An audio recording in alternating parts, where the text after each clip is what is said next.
Welcome to This Week in Cleantech podcast and this bonus episode. Usually we take a trip with our guests through some of the biggest and most interesting cleantech news stories of the week before asking them to share some of their cleantech journey, insights and experiences. This week, our host David Hunt is joined by Artur Sychov, former CEO and founder of EasyCharge.me, an innovative EV charging solution for car parks and parking houses. Last week, Artur announced that he was stepping down from the company he created due to a difference of opinion over vision and direction with his investors. We thought that sharing his story would be beneficial to any current or future cleantech entrepreneurs and of general interest to those in cleantech and, of course, to any growing businesses out there. Before we start, a reminder that you can subscribe to This Week in Cleantech via iTunes or anywhere else you usually get your podcast from. So without further ado, let's hand it over to David. Hello, Artur, and welcome to the This Week in Cleantech podcast. Thanks for taking the time out to discuss your recent events with us this morning. Thank you. Thank you for having me. It's a pleasure. So I first came across EasyCharge.me, the product, on Fully Charged show about 18 months ago. Mm-hmm. And to be honest, I thought, wow, what a great idea. We all know that charging infrastructure is one of the challenges behind the growth of e-mobility. And it just seemed such a clever design, such an attractive design. And I really expected to see things move on from there. But the interesting thing is that you're not an engineer, you're not a product developer, you're not a design guy, you're an investment banker turned energy trader. So how did EasyCharge.me come about? The idea of EasyCharge came, let's say, the idea of being involved in e-mobility and designing a new charging station came roundabout in the end of 2013, and or maybe a little bit earlier. And then I was just thinking about different ways. First of all, while I was trading power and stocks, I got interested in the startup scene. You know, I visited several startup weekends in Amsterdam, in Germany, and I was just thinking about different ways and how can I create my own ideas. But obviously, I knew nothing about that at that time. And I was following Elon Musk in particular after his success in PayPal, and I used PayPal from the early days, and I knew that he's doing Tesla. At that time, around about, I think I started to follow Tesla in 2009 or 8 even, and at that time, like, I guess, you know, like only few people knew what Tesla is. And I remember particularly when I was on the trading floor at E.ON, and I had, you know, those 5 monitors in front of me, and on all those 5 monitors as a background image was the early prototype picture of Model S. Okay. And everyone was coming to me and they were asking me, like, what is this car? What is this Artur? And I was telling them, you know, this is Tesla. It's so cool. It will revolutionize the world. And they were all, basically 99% of people were just laughing. They were saying, like, you should buy a German car, you know, like, man, just relax. It's another go-kart or something like that. I really remember that. And later on, after 5-6 years, when Model S has been released and it got all this praise and stuff, people, actually the same people came to me and said, isn't that the car you actually had on your screen like 5 years ago? I said, yes, that's it. That's the car. So yeah, I started to think about EVs in general a long time ago, and the pivotal point was when I saw in our E.ON garage one of the signature roadsters standing and charging, and there was a really, really long cable somewhere coming, 20 meters of cable, and cars were driving over it and people walking over it, and I just said, such a beautiful car, and it has to have an elegant way to be charged, right? It just should be done better. And that's what made me think. And then I discussed this with my colleague, and we did some brainstorming, and eventually this idea of overhead ceiling charging was born. And right at that time, E.ON announced that they will that any employee in the company is able to send their idea to kind of a jury or some kind of let's say, board people, and then they will filter the best ideas out, and then those best ideas will get a chance to pitch directly to the board members of E.ON. Okay. And that you have 15 minutes to pitch, then they have 15 minutes to ask questions, and in the end of the day, you also need to ask for a budget. And in the end of the day, right there on that spot, they say whether you are in or not. So kind of a Shark Tank experience. So I applied, and my idea got chosen for the ceiling charging station. And yeah, it was an incredible experience to just, pitch there for 15 minutes. There was a lot of questions and pretty heated discussion, I must say. Yeah. But in the end of the day, yes, one of the board members just raised the hand and he said, I believe in this idea. I like this idea. This should be done. So that's how Easy Charge has started. And which year was that, Artur? That was... I think that pitch was end of 2013, and I started to work on Easy Charge full-time in 2014. So before that, I was trading at E.ON, trading power, and then before E.ON, I was trading in another investment bank in Prague. And yeah, that's how it started, and I switched to Easy Charge full-time from the beginning of 2014. Okay. So firstly, how did it feel when you decided to become an entrepreneur, so to speak? Is this something you've always felt entrepreneurial? Clearly, I guess trading is quite entrepreneurial in many regards, but was this a conscious step to become an inventor and entrepreneur, or was this more by accident than design? I must say it's both, right? So trading is entrepreneurial, one of the most entrepreneurial employments you can get, right? You have your own freedom. You can do some speculations. You decide where to enter a position, where to exit. So you're kind of your own boss in this respect. But as I told you, I was already interested in startups before, and I was thinking, this kind of a startup, I just ate the startup pill somewhere, I don't know where, and it just started to live inside of me. And obviously, when this agile program came in E.ON to life, I didn't hesitate a second to apply. Okay. Nevertheless, when I got in, and there was actually a choice. You could have quit your job and then basically be the full-time CEO of your startup. So that took me a few days just to think through and to discuss some kind of what kind of exit strategy do they have and things like that. To decide, there was not so many things actually known at that time. Because I think I was the second project actually taken to Agile, and therefore they didn't know too many things, so I didn't get answers to too many questions I had. But yeah, we just discussed it with my wife and decided that that's the chance I'd like to take, and that's something I believe I can do and I'm passionate about. Okay. One of the things I love talking about as an entrepreneur and a founder of companies myself, and those that I speak to through the course of business or networking, is the highs and lows of starting a business and entrepreneurship. So we'll cover a few of those in the next minutes, I'm sure. But that must have been a real high to have been selected as one of the first couple of projects and to have this opportunity to build something you created in your mind. What were your thoughts, say, in terms of that sort of elation perhaps, but also did you have a full vision at that time as to where you would like the company to go? So regarding highs and lows, yes, you're right. And sometimes those highs and lows come like almost even in hours, one after another, right? So I want to say days, but sometimes even hours. And regarding the vision, I had a vision for the product. And we pivoted slightly, but I would say 85% of what I envisioned, actually, that's what you see in the product today.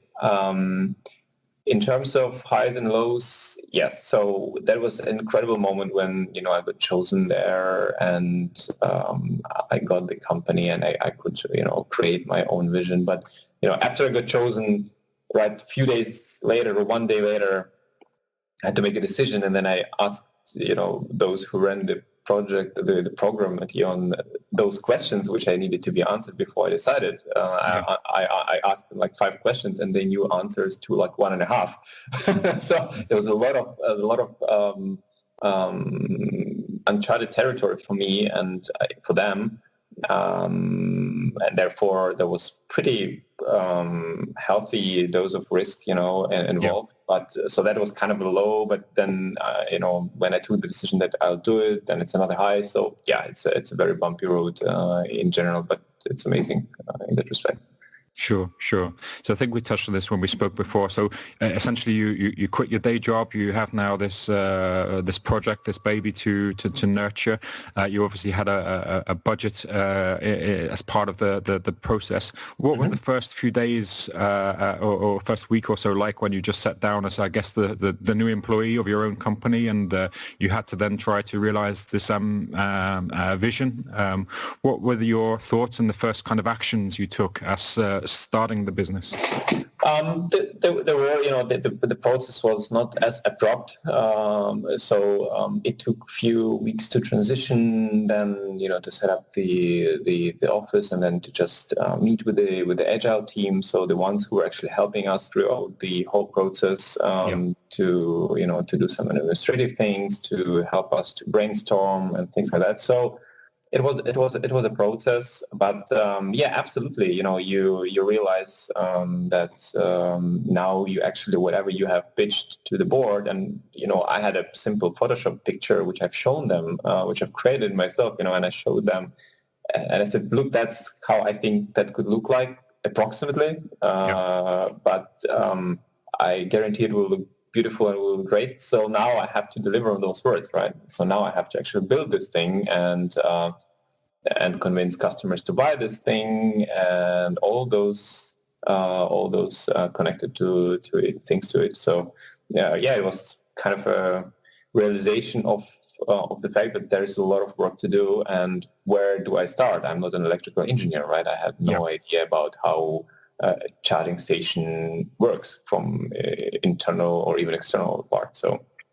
Okay. The one thing you touched on there was sort of before you started convincing customers from our discussion yesterday is you had a challenge initially convincing the engineers.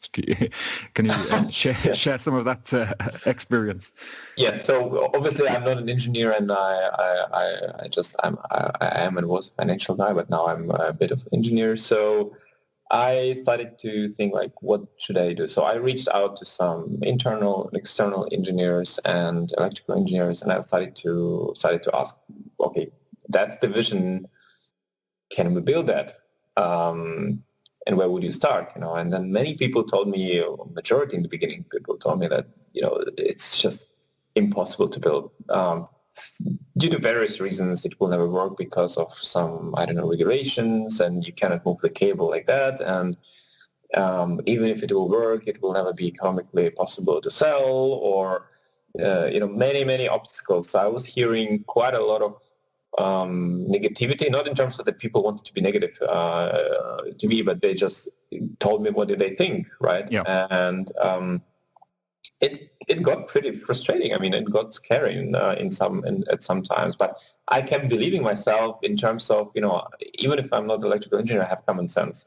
And I can imagine, some things to work. I can relate to some other products and see how this is done. So I had to find some crazy examples of Japanese fueling stations where they use overhead fueling pipes and stuff like this to just think this through myself. And finally I got introduced to some incredible people in Berlin, to industrial designer and to electrical engineer, and we just put our heads together and we started crafting and designing and manufacturing and making prototypes after prototypes, and suddenly we had an alpha prototype which actually worked and was able to charge Tesla.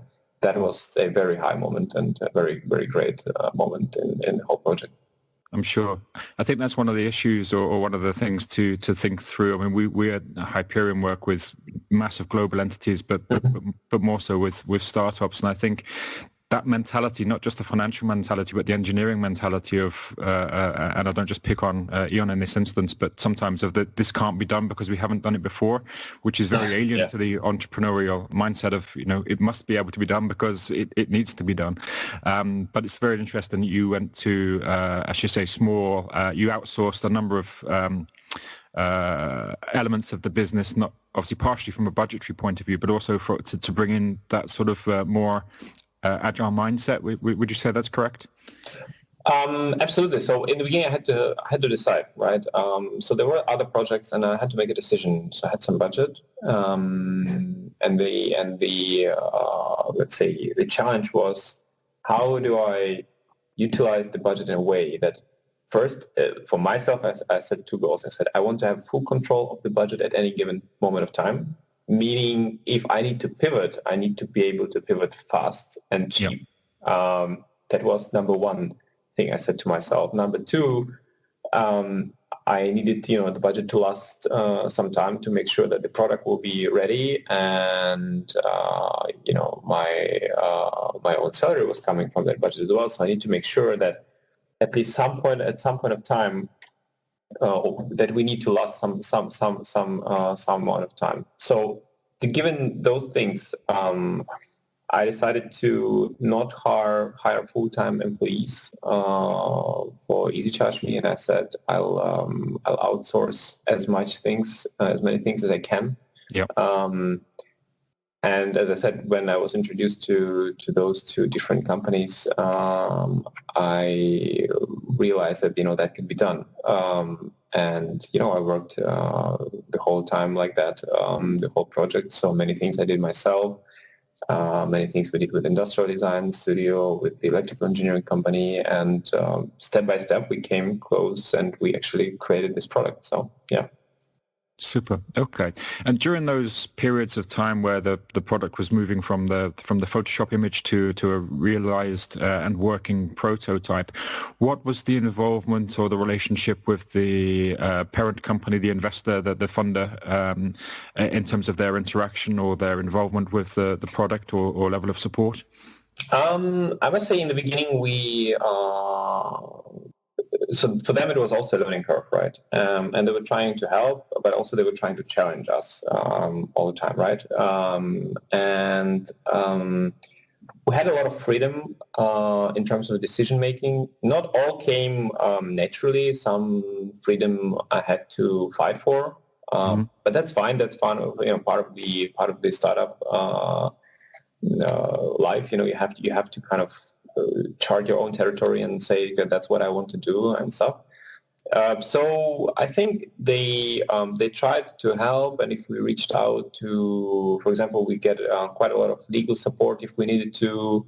So they helped us to draft some contracts. So in that respect, that was very helpful. And also one of the positive, there are a lot of also negative aspects, of course, but one of the big positive aspects is when you're a startup but you're backed by a company like Eon, you just come to another company and you say, look, I'm this company, I'm the daughter company of Eon. That brings a lot of value already.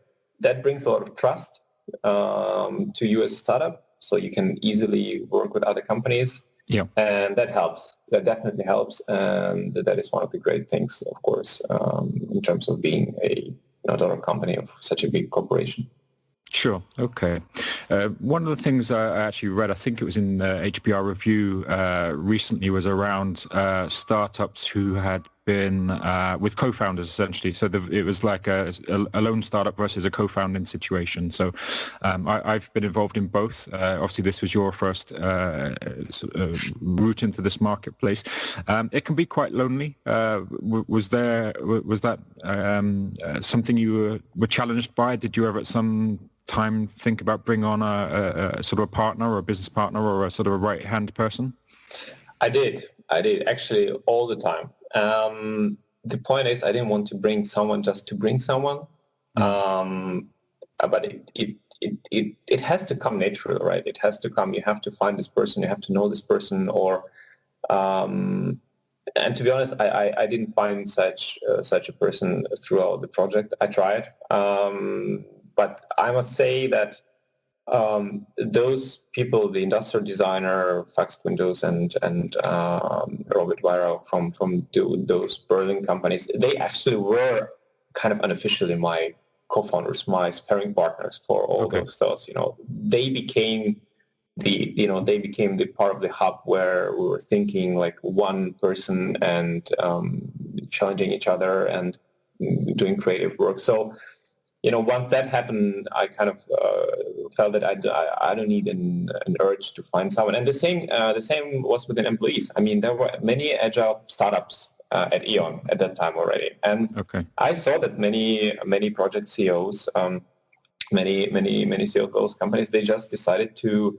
They had different strategies. Some said, let me hire as many people as I can. So they started to hire like 5, 7, 10 people in their project for almost every small task. And I'm not saying that's bad. I'm just saying that that's their strategy. But then their budget was, disappearing pretty fast. And they had fixed costs of enormous amount per month. So they then went into pretty much trouble sustaining it, and they had to, either find a new budget or their projects were closed later. So I saw it from both sides, and I think, and at least from looking back, I think that was a very good decision to, keep the overhead costs very low or limited, and rather spend money on real engineering and concentrate on the product more than on having tasks. I mean, it feels cool, of course, if you're CEO and you have 10 people working for you. I guess where that's what other project CEOs maybe felt like, but practicality was one of the priorities for me. Sure. Yeah, it's interesting. Actually, again, you hear some stories of how some startups or founders almost judge themselves by headcount rather than profitability, which is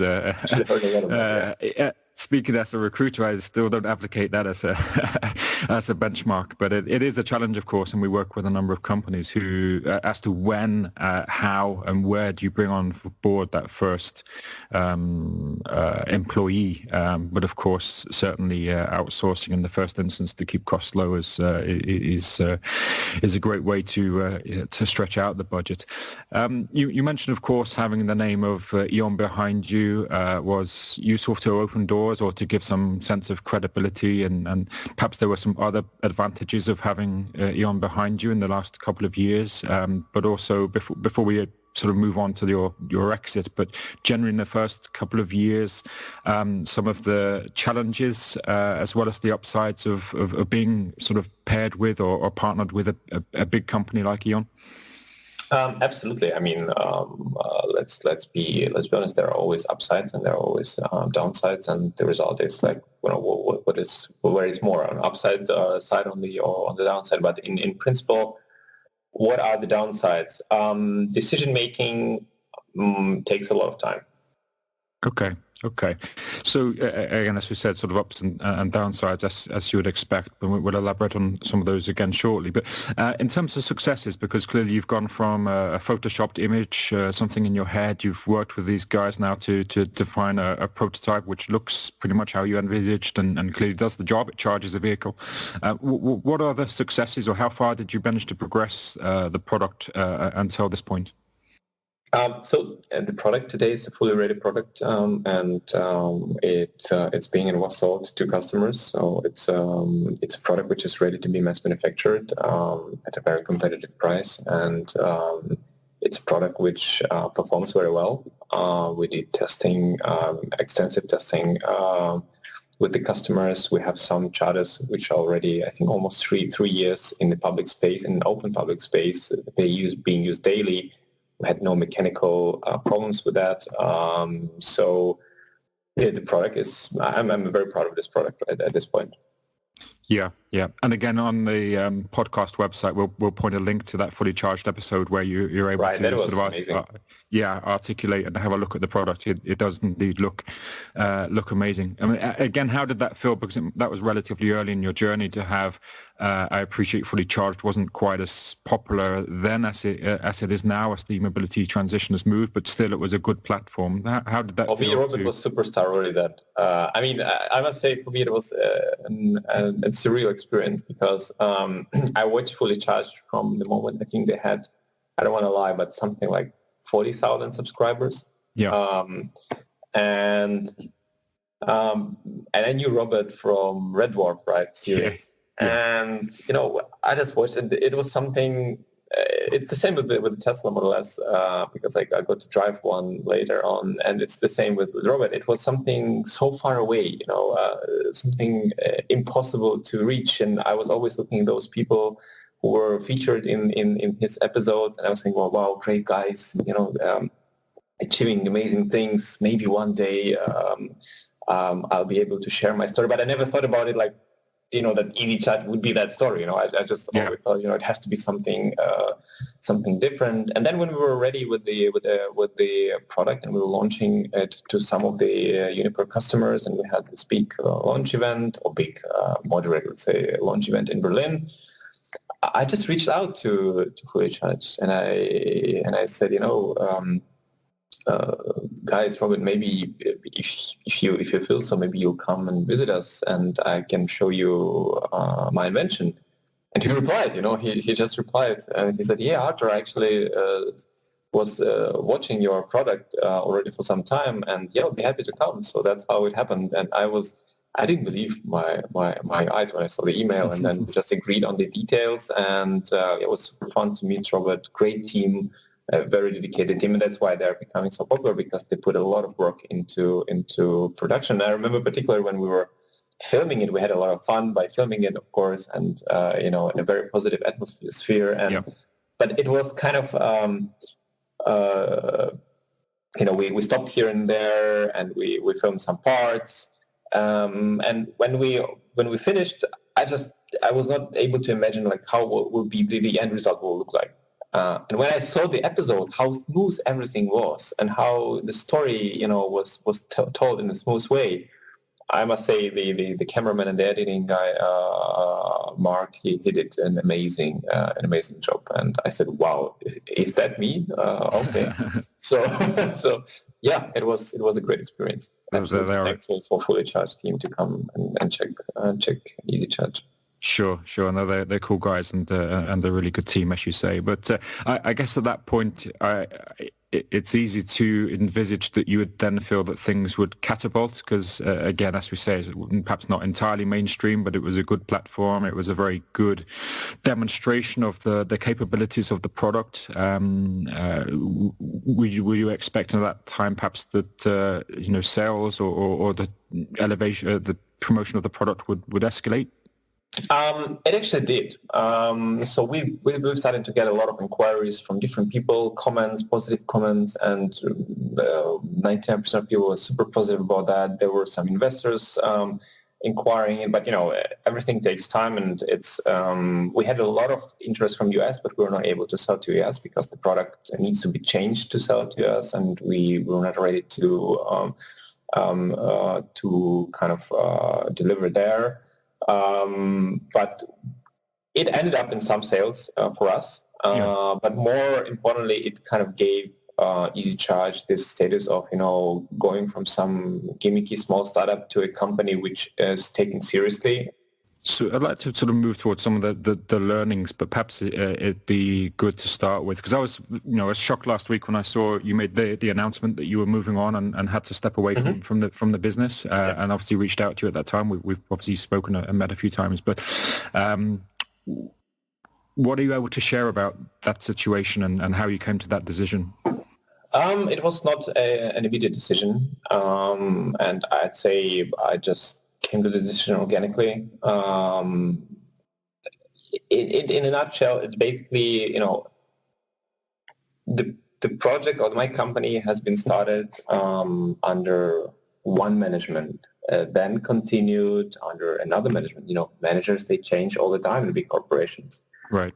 The strategies of big corporations, they change all the time. And one day or 1 month the strategy is that, and then they pivot and they decide that they will support different path of involvement and of different technologies. And as I said, a lot of political games are involved in this respect. So the whole situation in Uniper at that time, because Uniper has bought EasyCharge from E.ON when they split it. Okay. And again, under one management, and then those board members who actually supported the purchase of EasyCharge and had a vision together with me how to build this company, they all left due to various reasons. Right. So then new management came, and of course new strategies came, and they had different view for EasyCharge. But I continued to do to develop and to try to convince that that's the way to go. That e-mobility is important for energy companies, especially, and things like that. So I was doing it, but slowly but steadily, the interest was going down, and when you don't get the needed support from the mother company, and you don't get the needed financial support, not only financial but also strategic support, I kind of felt that I cannot continue realizing the vision in a way that I wanted it to go, and if we wanted to take the company to the next level. So we had this ready-made product. We had the product which can be manufactured in scale. So now we need to grow. Now we need to, start doing active sales. Now we need to do those things. If that is not coming, I cannot fight, myself against the whole corporation forever. It's just, It becomes super tiring and exhausting. And I love EasyCharge. As I've written, I've created every aspect and angle of this company, from the logo to a charger. So it was not an easy decision, but I came to the decision gradually, and I just decided, I have ideas, I have to move on, and I have to start doing other ideas. Otherwise, I'll be just losing time fighting invisible forces. So that was one of the toughest decisions I've made in my professional life, for sure. Yeah. And it was one of the toughest situations I ever had in my professional life. But one thing I'm super thankful to E.ON/Uniper is that they had, for whatever reason they did it, that they had a bright idea to start this agile project and to give employees a chance to feel and to be real entrepreneurs. Because actually one of the biggest assets I've taken from all of that situation is I realized my own capabilities. I realized that I can do it. I know how to do it. If I'm able to deliver the vision, the product, and it just catapulted me forward, and I met so many brilliant people. I've also angel invested in some companies, and it just gets you into this environment, and it got me there. And once I'm there, I'm very comfortable, and as I said, I will announce something in the near future what I'll do next. But that is the gold or diamond from all that situation. Apart from all the negatives and positives, that's one of the biggest positives I've had, and I'm very thankful for that. For sure, yeah, and it puts you in a place now to move on to other things. I think it's easy to berate larger companies because of their structures and the slowness of movement, and some of them suffer, whether that's the big oil companies or the utility companies in particular over the last few years, and indeed now the automotive sector as well. But it is a challenge when you're a big entity to adapt or accept something which is on the great schemes of things very small.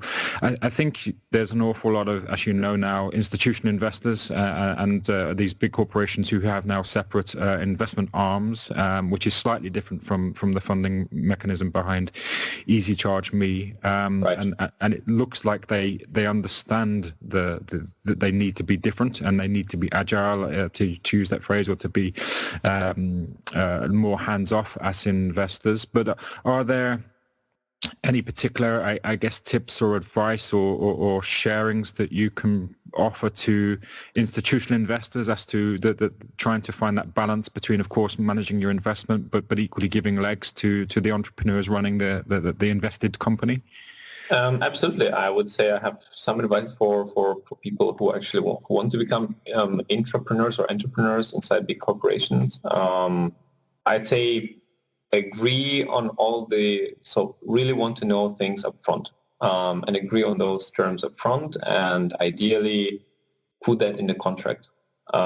Because if you have and I'm absolutely for handshake deals, and I trust people, but there are many situations where people change. There is a big circulation of people and fast circulation of people inside corporations. People change. So one agreement which you made before might not be valid anymore if there's someone new. So I'd say try to put those things into contract so that you know your fundamental basis where you end up. Try to have as much information as possible from the beginning in terms of where all this is heading, what is the exit strategy, and how things will evolve, and what your investor wants from you to achieve. So you need to know your goals so that you know that you're aligned. On the other hand, for the corporations, it's pretty simple. Allow investors, allow your CEOs to be financially involved in the company. So set up clear rules from the very beginning, how projects will be done, what is the exit strategy, when is the more investment coming, under which conditions it may come, how much percentage those CEOs own, at which point of time you will together approach other investors. So all those things have to be decided in the beginning. I thought it is okay not to know all the answers in the beginning and then just to figure it out, But I learned that even the smallest of the problem which you don't know might grow in a huge problem in the end and might be a deal breaker. So it will become a very problematic situation. So you need to then navigate through that, and it will distract you from the core business. So it's better to just know everything up front. And I know good examples, and also Agile has changed over the years. They have pivoted and they have done some good things, some bad things, but they also changed. They also realized that. But it has to be, I know some good examples from other corporations where they, they just set up the structure and they tell to their CEOs, look, that's how it will work. That's the maximum amount of percentage you will be able to own of your company. At this point of time, we will go to those investors together. We have pre-agreed those investors, so they are on board already, and they will choose from the projects we have on board. So that's much easier and smoother process, and you don't need to run around like in Wild Wild West searching for support and investment and God knows what else. So just try to make life more structured for the CEOs, because it anyway will be a mess for them. Yeah. But if you add up more mess from kind of a corporate side, then it becomes almost unbearable. So that would be my kind of advice, if I may say so. Okay. Well, that's indeed very valuable. I think, again, anyone who has dealt with a larger corporation as an entrepreneur can feel, as you suggested, kind of constrained or frustrated. Now that you've made the decision, and a tough decision, as you say, you've come away from that circumstance. From a well-being point of view, because this is again something that I talk often to with startups and entrepreneurs, is we throw our lives and souls into to the business, and sometimes to the detriment of family, friends, and health. How are you feeling having made that decision? Has it been in some ways sort of refreshing to take a few minutes before you leap into the next opportunity? Absolutely. I must say, as much as I loved EasyCharge, and I love EasyCharge and the invention, at some point it becomes, it's and I have to repeat this. It's like Steve Jobs said: I'm looking in the mirror and I'm saying, am I satisfied with what I'm doing today? And if the answer is no too many days in a row, then something has to change.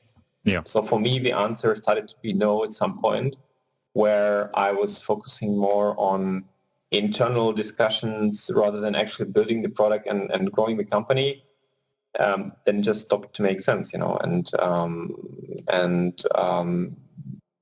so that kind of led to the situation. So absolutely, it is refreshing to have sometimes off and just to think about, and in retrospect to think about things. Where did I make mistakes? Where could I do better? How should I do it next time? What are the learnings? And I'm looking forward to the new challenges, and I wish Juniper and Ion, best of luck in their endeavors, because there is a lot of good people there, and there is a lot of bright people working.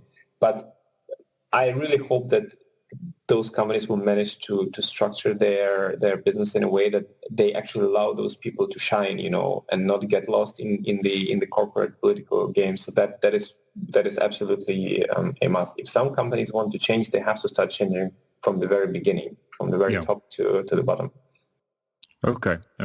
And just to sort of conclude, because again, I know you have other plans, and I appreciate you won't be able to sort of divulge too much at this time, but in terms of those learnings you just talked about and that time to sort of be a little bit retrospective, are there any particular key things that you'll do differently next time?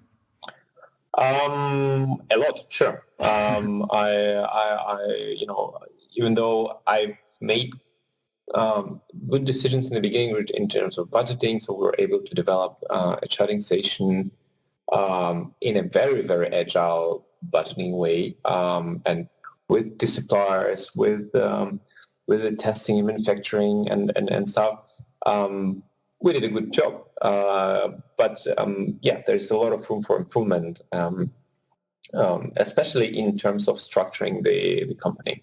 How would I structure the company? How would I talk to investors? What would I do differently? And how would I put things up front? Because I know what it takes, and which things are important. So I'll outline those things in the beginning so that we are not disputing anything in the end, and we have more of a cooperative relationship, and we're strategically aligned. So that's one of the biggest learnings for sure.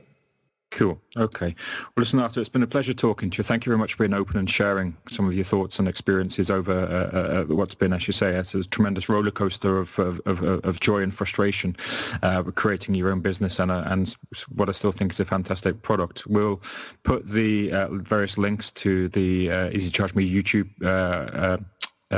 fully charged show, so people can have a look at that, and we look forward to hearing in the coming weeks your next ventures, and hopefully supporting those. So in the meantime, thanks very much again, and good luck in your new ventures. Thank you very much for having me, and pleasure was on my side. And I wish everyone best of luck. Don't be afraid to make your own startups, because it's a really, really fun and great experience. Perfect. Thank you very much. Thank you. Bye-bye. We hope you've enjoyed this instalment of This Week in Cleantech. If you feel like you've learned something new or solidified knowledge that was perhaps lurking somewhere distant in your subconscious, then please do leave a positive review and subscribe, as it really helps out the podcast and also gives us a little incentive to keep making them. If you learned nothing but perhaps you're feeling nice, then also feel free to leave a positive review. Once again, thank you for your company over the last 45 minutes or so, and I do hope you'll join us again next time for more leading industry news and opinion. Goodbye.